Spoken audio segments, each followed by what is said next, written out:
Welcome to come back on my channel Shopfuel Academy. Viewers who is watching this video, you can follow my Facebook ID or YouTube channel Shopfuel Academy.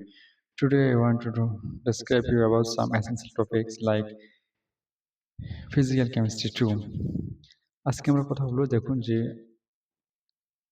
ভৌত রসায়ন 2 এর আদর্শ গ্যাসের ক্ষেত্রে CP এবং CV এর সম্পর্ক নিয়ে।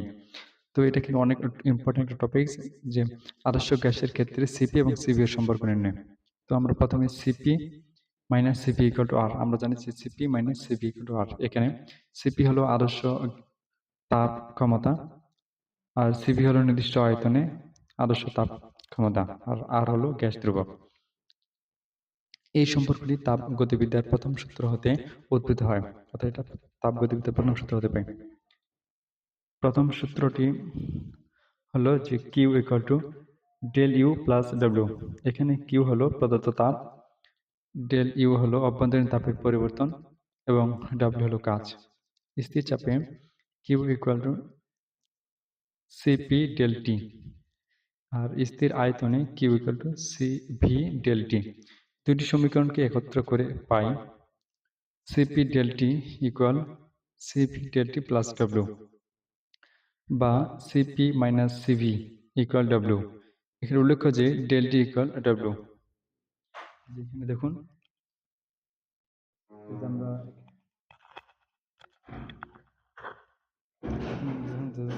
CP del T minus CP del T plus W বা সিপি, এখানে ডেল টি আর এখানে ডেল টি উভয় পক্ষে বাদ দিয়েছি। তো CP minus CP equal W, অর্থাৎ CP minus CR equal R. এই সম্পর্কটি আদর্শ গ্যাসের জন্য সত্য।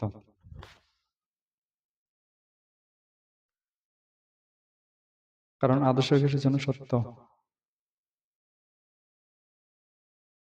আদর্শ গ্যাসের জন্য অভ্যন্তরীণ শক্তি কেবল তাপমাত্রার উপর নির্ভর করে। অন্যদিকে বাস্তব গ্যাসের জন্য অভ্যন্তরীণ শক্তিটি তাপ এবং চাপ উভয়ের উপর নির্ভর করে, যার ফলে বাস্তব গ্যাসের ক্ষেত্রে সিপি এবং সিপি এর সম্পর্কটি আরো অনেক জটিল হতে পারে। সুতরাং সিপি মাইনাস সিভি ইকুয়াল আর, এটি আদর্শ গ্যাসের ক্ষেত্রে সিপি এবং সিভি এর মধ্যে সম্পর্ক।